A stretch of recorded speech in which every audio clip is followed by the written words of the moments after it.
మేము ఒక అనౌన్స్మెంట్ ఇచ్చాం. ఈ రాష్ట్రంలో విజన్ ఎట్టుండాలో మీరందరూ ఆలోచనలు ఇమ్మంటే నేరుగా ఆన్లైన్ లో 17 లక్షల మంది అభిప్రాయాలు తెలియజేశారు. 464 మండలాల్లో 106 మున్సిపాలిటీల్లో ప్రజల అభిప్రాయాలు తీసుకున్నాం. 1,18,00,000 కుటుంబాలు ఈ విజన్ గురించి వాళ్ళ అభిప్రాయాలు తెలియజేశారు. 936 మండలాల్లో 465 మున్సిపాలిటీలో 10,078 గ్రామ పంచాయతీల్లో సమావేశాలు పెట్టాం.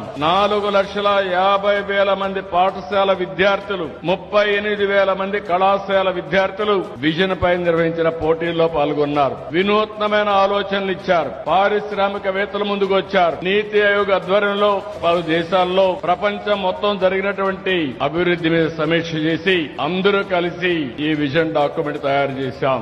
నేను కూడా చాలా గంటలు కూర్చున్నాను. ఎందుకంటే ఒక విజన్ తయారు చేసేటప్పుడు దాన్ని అమలు చేసే బాధ్యత నా మీద ఉంది కాబట్టి దీన్ని కూడా అధ్యయనం చేసుకుని సాధ్యాలు చూసి ఎలాంటి వినూత్నమైనటువంటి కార్యక్రమాల ద్వారా ముందుకు పోతే ఇది సాధిస్తామని ఆలోచించి దీనికి రూపకల్పన చేశాం.